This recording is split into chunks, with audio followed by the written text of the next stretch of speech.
Bab 85. Kedatangan Tommy. Pasangan suami istri yang diikat dengan rantai pada kursi di bawah pancaran sebuah lampu remang-remang dalam ruangan yang gelap dan sunyi itu masih mencoba mengenali sosok orang yang baru datang dan duduk pada sebuah kursi di hadapan keduanya. "Bagaimana kabar kalian? Aku lihat kalian kembali hidup tenang dan bahagia," ujar orang itu dengan nada sinis. Dalam hati keduanya menjerit, karena mereka sedang menerka suara yang baru masuk ke dalam gendang pendengaran mereka persis dengan suara beberapa tahun silam saat sebelum perpecahan keluarga mereka dimulai. "Kenapa kalian hanya diam? Apa kalian sudah tidak mengenaliku lagi, adik dan adik iparku tersayang?" Ujar orang itu yang tak lain adalah Roy. Dia menekan ujung kalimat yang baru saja terucap dari mulutnya. Tuan Diwan dan Rina pun terkejut, karena dugaan mereka benar, yang menyekap mereka adalah kakak mereka sendiri. Rina langsung gemetar, dia kembali teringat ancaman yang diberikan kakak iparnya tempo hari. "Mau apa lagi kamu, Kak? Apa belum puas kamu menghancurkan keluargaku?" Tukas Tuan Diwan bertanya dengan nada tidak suka. Roy mencibir bibirnya tersenyum sinis, "Menghancurkan keluargamu? Bukankah kalian masih bersama sampai sekarang?" Celetuk lelaki paruh baya tak merasa bersalah. "Tapi kamu telah memisahkan aku bersama anak dan istriku bertahun-tahun, Kak. Kenapa kamu melakukan ini, Kak? Aku ini adalah adik kandungmu sendiri," teriak Tuan Diwan yang semakin geram dengan sikap tak berdosa yang ditunjukkan kakak sulungnya itu. Sabarlah adikku. Kenapa kamu harus membuang-buang tenaga berteriak? Tapi ngomong-ngomong, aku harus memanggilmu dengan sebutan apa, Reyan atau Diwan?" kata lelaki itu dengan begitu santai. Pria bertubuh sedikit lebih tinggi dari Tuan Diwan bangkit, dia berjalan mendekati adik dan juga adik iparnya. "Kamu masih tetap cantik, Rina. Aku jadi bersyukur karena kamu tidak jadi mati waktu itu." Sedangkan di posisi yang lain, Vero sudah melacak keberadaan mertua Davien dari ponsel Rina. Saat ini mereka sudah sampai di titik yang ditunjukkan pada saat Vero melacaknya. Vera ikut serta, meski Davien sudah melarang, namun ibu dari bayi kembar ini tetap keke ingin ikut, tentu saja karena dia tidak tenang, dan ingin memastikan jika kedua orang tuanya baik-baik saja. Ketiganya langsung turun dari dalam mobil. Mereka melihat mobil yang masih terparkir di pinggir jalan. Davien langsung melihat ke arah dalam mobil. Saat melihat pada bangku kemudi, Davien langsung memalingkan wajahnya seketika dia melihat supir yang masih di bangku kemudi dengan kepala sudah mengeluarkan darah dan terkulai tidak bernyawa. "Sial!" umpat Davien. Dia langsung memalingkan wajah istrinya agar tidak melihat ke dalam. Vero yang penasaran pun melihat, dan ekspresinya tidak kalah jauh yang ditunjukkan Davien. Vero membuka pintu mobil, dan mengambil tas Rina. Dia pun mengeluarkan ponsel dari dalam tas tersebut. "Sepertinya Tuan Diwan dan Ni. Rina diculik Vien," ujar Vero. Vera membekap mulut dengan kedua tangannya. Rasa lemas menyerang setiap ototnya. Rasanya dia tidak sanggup menopang berat dan beban yang dirasakannya saat ini. "Mama, Papa," ucapnya lirih. Davien dengan sigap menangkap tubuh lemah sang istri. Lelaki ini tahu betul apa yang dirasakan oleh ibu dari anaknya itu. "Sayang, kamu harus kuat. Aku janji akan menyelamatkan mereka," gumam Davien dengan tatapan lurus kedengan, dan penuh api kemarahan. Vero kembali melihat jati diri Davien yang dulu, sebelum Vera masuk dalam kehidupannya. Sikap dingin, kejam dan juga garangnya kembali muncul dalam diri sahabatnya itu. Jiwa iblis dalam diri Davien kembali bangkit, rasa haus darah kembali hinggap padanya ketika melihat sang istri menangis dan juga begitu mengkhawatirkan kedua orang tuanya. Di dalam tempat penyekapan Tuan Diwan dan Rina, sekarang ini masih terdengar teriakan amarah dari Diwan. saat seketika kakak bejatnya mendekati sang istri. Begitu juga dengan Rina, ibu dari Franz dan Vera ini menjerit histeris, tidak ingin lelaki itu mendekati apalagi sampai menyentuh dirinya. "Jangan dekati istriku!" teriak Diwan yang sama sekali tidak diperdulikan oleh Roy. Jangan sentuh saya." Rina berusaha menggeleng-gelengkan kepalanya saat tangan besar itu ingin menyentuh pipinya. Roy semakin menebalkan telinganya, dia seolah tidak mendengar umpatan dan serapah yang diberikan keduanya.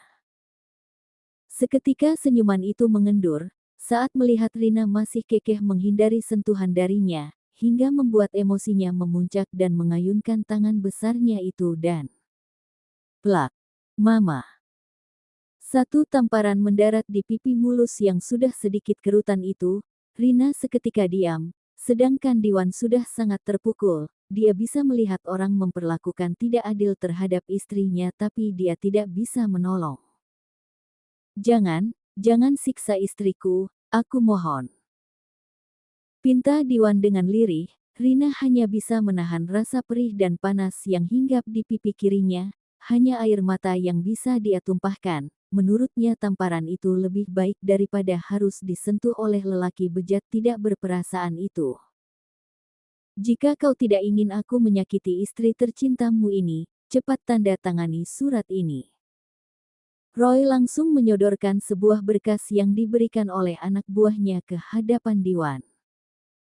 Tuan Diwan langsung tercekat, rasanya dia susah menelan ludahnya sendiri, bukan karena takut mati, atau takut kehilangan harta, tapi karena saat ini ada orang lain yang harus terlibat karena keputusannya dulu. "Prof. Diwan, saat aku tahu bahwa kecelakaan yang kami alami adalah karena ulah kakakku yang iri dan ingin menguasai perusahaan termasuk semua harta yang papa kami tinggalkan, aku tidak tinggal diam. Segera ku urus surat wasiat, bahwa yang memegang kendali di kantor untuk sementara adalah Tommy, asisten pribadi juga orang kepercayaanku. Tapi, ada selembar surat lagi yang hanya aku dan Tommy yang mengetahuinya. Aku mengubah pemilik harta dan perusahaan atas nama putriku Kia Anggara. Kenapa aku melakukannya? Apa aku ingin menyelamatkan diri jika nanti hal seperti ini terjadi? Tentu saja bukan. Aku yang kala itu mengira jika anak sulung beserta istriku sudah meninggal dalam kecelakaan tragis itu, aku begitu terpukul. Saat itu juga aku menjadi ayah yang posesif kepada Kia, tentu saja karena tidak mau kehilangannya lagi. Karena hanya Kialah harta yang aku punya juga paling berharga. Aku mengubah surat wasiat papa atas nama Kia hanya ingin menjaga-jaga, karena aku tahu, hal yang seperti ini pasti terjadi sebab dia tidak akan menyerah sebelum mendapatkan apa yang dia mau. Aku berpikir jika dalam surat wasiat masih atas namaku, yang menjadi ancamannya adalah Vera, kakak bejatku yang tidak berperasaan ini pasti akan mengancam menggunakan kelemahanku, yaitu Kia. Maka dari itu, jika aku mengubahnya, maka yang menjadi ancamannya adalah aku sendiri, dan itu tidak masalah bagiku, meski aku harus mempertaruhkan nyawa untuk putri kecilku kala itu. Tapi, setelah 15 tahun, aku mendapatkan kabar bahagia, istri dan anak lelakiku ternyata masih hidup, dan mereka kembali. Namun, yang mengganjal saat ini adalah, saat semua yang aku bayangkan menjadi kenyataan, tapi tidak sesuai dengan ekspektasiku. Andai saja aku tidak mengubah nama pemilik perusahaan atas nama putriku, mungkin saat ini aku sudah menandatangani berkas ini dan mungkin saja kami akan mati, sebab aku tahu, lelaki yang tidak pantas disebut kakak ini masih memiliki dendam yang besar pada kami, yaitu karena Rina lebih memilihku daripada dirinya, dan itu wajar, karena kami lebih dulu menjalin hubungan sebelum dia masuk di tengah hubungan kami. Aku bisa saja menandatangani berkas di hadapanku saat ini juga, tapi aku yakin sebentar lagi dia akan mengetahui jika bukan aku lagi pemilik perusahaan itu, melainkan putri kandungku. Kia Anggara. Dari mana dia bisa tahu? Tentu saja dari mata-mata yang dia suruh untuk menyelidiki tentangku. karena dia tahu kalau adiknya ini belum mati, meski media dan semua orang mengatakan jika Ryan mati dalam sebuah kecelakaan. Dan saat itu dia pasti akan murka, dan akan kupastikan, dia langsung menyuruh anak buahnya untuk menangkap Vera, meski aku sudah menitipkan anak perempuanku kepada seorang lelaki yang akan bisa melindunginya, namun rasa takut dan khawatir tetap menjalar dalam hatiku. Bagaimana jika dia nekat menculik kedua cucuku dan menjadikan mereka sebagai ancaman, atau mereka menculik ibu dari menantuku, agar dia tidak bisa menyelamatkan Vera? Aku yakin, iblis di hadapan kami saat ini sudah menyiapkan rencana yang sangat matang dan teliti. Sungguh, pikiranku menjadi kalut, dulu aku tidak memikirkan imbasnya kepada putri dan cucuku, bagaimana ini? Ingin rasanya aku memberi pesan meski lewat angin kepada menantu dan anakku untuk kabur dari sini, tapi apalah dayaku, hanya doa dan harapan yang bisa aku utarakan. Semoga anak dan cucuku tidak akan mengalami seperti yang aku bayangkan. Lamunanku buyar saat berkas di hadapanku dengan kasarnya mendarat di pipiku, tapi itu tidak membuatku kesakitan. Sebab ada rasa yang lebih membuatku sakit jika mereka sampai menyakiti cucu dan anakku, tentu saja juga istriku. Cepat tanda tangani berkas ini, Brengs Asteriska. Pekiknya memecah gendang telingaku. Aku masih diam, pria tidak punya hati ini kembali mendekati istriku, dia ingin kembali melayangkan satu tamparan lagi, hatiku nyeri. Rasanya tercabik saat wajah putih dan mulus istriku kini berubah merah karena bekas tangan menjijikkannya itu. Stop. Jangan sentuh istriku lagi. Sergahku dengan cepat. Ah, andai aku tidak mengubahnya, aku pasti akan menandatanganinya segera, agar bisa kuhentikan kekejamannya pada istriku. Cepat, coret kertas itu. Teriaknya lagi dengan wajah merah padam. Namun, seorang lelaki dengan pakaian serba hitam datang, dan membisikkan sesuatu kepadanya. Aku tidak tahu apa yang lelaki itu katakan pada iblis ini, tapi aku dapat melihat raut kemarahan dari matanya, hingga aku pun mendengar. Cepat, tangkap anak itu, aku tidak ingin kali ini usahaku sia-sia lagi. Saat ini di kediaman Wilmar suasana sedang tegang. Semua keluarga berkumpul di rumah Davien termasuk Nyonya Andin dan Tuan Andre. Vera terduduk lemah di sofa, Irfan beserta anak buahnya sudah diputuskan untuk mencari keberadaan mertuanya oleh Davien. Nyonya Andin berusaha menenangkan menantunya itu, sedangkan si kembar masih ditemenin oleh Intan. Davien saat ini sedang fokus sama benda canggih di hadapannya. Kali ini bukan Vero, tapi dia ambil alih sendiri mencari keberadaan mertuanya. Tidak ada raut bercanda, hanya wajah dingin, mata yang tajam dan juga rahang yang mengeras. Kadang sesekali macan Asia ini berdecak kesal karena lagi-lagi dia belum bisa menemukan titik terang. Bukan Davien tidak bisa diandalkan, tapi dia sudah mencoba mencari informasi mulai dari CCTV jalan, tapi tidak menemukan apapun. Penculik ini sudah merencanakan dengan sangat matang. Vero, tanyakan Franz sudah sampai mana mereka saat ini. Perintah Davien dengan suara dinginnya. Vero langsung menghubungi Franz, tapi nomornya tidak bisa dihubungi. Nomornya masih belum aktif, Tuan. Jelas Vero. Davien menghela nafasnya lalu kembali berujar. Kita tunggu saja Franz pulang dengan Tommy, asistennya Dedi Diwan. Imbunnya kembali menatap layar di hadapannya. Yap, Franz yang sudah diberikan kontak ponsel Tommy oleh papanya. Saat tidak menemukan keberadaan kedua orang tuanya, Franz langsung menghubungi Tommy, dan betapa terkejutnya dia saat Tommy menjelaskan jika beberapa hari lalu mominya mendapatkan teror, dan Tommy juga bilang soal hilangnya Tuan Diwan dan Rina ada kaitannya dengan peneror itu. Maka dari itu, Franz segera menghubungi Davien untuk memberitahu jika dia akan menjemput Tommy, sebelum pamannya menculik Tommy terlebih dahulu, karena semua rahasia Tommy lah yang mengetahui. Davien langsung menyuruh Franz berangkat dengan jet pribadi keluarga Wilmar, didampingi oleh beberapa anak buah Irfan. Davien melihat sang istri yang duduk terdiam dengan tatapan penuh kekhawatiran, meski tidak ada air mata yang mengalir, namun dia tahu, wanita hebatnya ini sangat terpukul. Dia hanya berusaha tegar, karena hanya itu yang dia tahu dari sifat istrinya itu. Sayang, kamu minum susu dulu ya. Davien menyodorkan segelas susu yang dia minta buatkan pada Biaini. Nyonya Andin sudah beranjak ke dalam kamar Davien dan Vera untuk menemani Intan menjaga si kembar. Tuan Andre masih duduk di dalam ruangan kerja Davien bersama Vero. Tapi Mama, Dedi, ucap Vera getir. Tenang sayang, aku janji akan menemukan mereka. Minum dulu, demi anak kita. Ujar Davien mencoba menenangkan sang istri. Vera pun meneguk susu yang diberikan sang suami. Davien langsung menarik kepala Vera ke dalam pelukannya.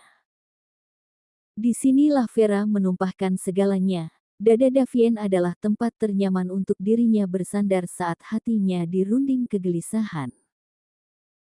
Tak berapa lama, suara mesin mobil masuk ke dalam pagar rumah Davien. Vera buru-buru mengangkat kepalanya dan menghapus air mata yang hanya dia tunjukkan di hadapan suaminya saja. Sayang, mungkin itu kakak.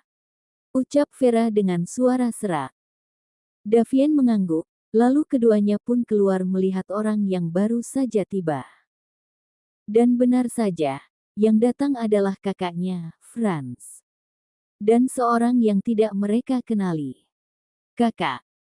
Panggil Vera. Dia ingin berlari ke dalam pelukan sang kakak, tapi dia masih ingat jika sang suami pasti tidak akan menyukainya. Bagaimana kak? Apa ada tanda-tanda tentang penculikan mama dan papa? Tanya Vera tanpa sabar. Belum dek, lebih baik kita dengarkan penjelasan dari Tommy dulu. Jawab Franz berusaha menenangkan. Tommy menatap Vera intens, terakhir dia melihat anak dari tuannya masih sangat kecil. Nona Kia. Panggil Tommy dengan sopan kepada Vera.